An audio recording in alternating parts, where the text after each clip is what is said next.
এখন দিল্লি বসে চিন্তা করছে দিল্লি বোধহয় ওনাকে আবার বাংলাদেশের মস্তকে এনে দিবে। এই স্বপ্ন দেখাটা ভালো, কিন্তু দুঃস্বপ্ন দেখাটা ভালো না। বাংলাদেশের মানুষ যাকে একবার অগ্রাহ্য দেয়, বাংলাদেশের মানুষ নিজের বমি নিজে খায় না, তাই না? সুতরাং আওয়ামী লীগে আলাদা যে দিবার স্বপ্ন দেখছে, আমার ক্ষমতায় ফেরত আসবে এবং আমার প্রশাসনের কিছু লোকজন এখন আবার খুব আইন মানা লোকজন হয়ে গেছে। আওয়ামী লীগ যা করেছে, তোমরা যদি প্রাপ্য বিচার না করো, জনগণ সেই বিচার করবে। এই বিচার দিয়ে কেউ বাঁচতে পারবে না।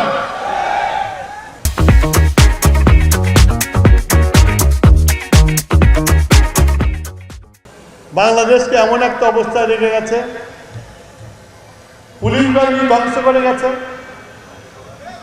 প্রশাসন ধ্বংস করে গেছে, আদালত ধ্বংস করে গেছে। এমন একটা জায়গা নাই সেখানে ধ্বংস করে না। এই ধ্বংসস্তূপে দাঁড়িয়ে আজকে আমরা বিএনপি তারেক রহমানের নেতৃত্বে জনগণের কাছে ৩১ দফা দিয়েছি। আমরা সেই ৩১ দফায় বলেছি যে নির্বাচনে জয়লাভ করলে আমরা একা সরকার গঠন করব না, আমাদের সাথে যারা আন্দোলন করেছে, আন্দোলনকারী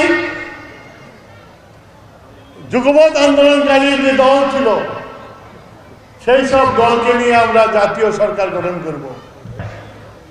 তারেক রহমান ৩১ দফা দিয়ে এই ৩১ দফা পূর্ণ করে বাংলাদেশকে আবারও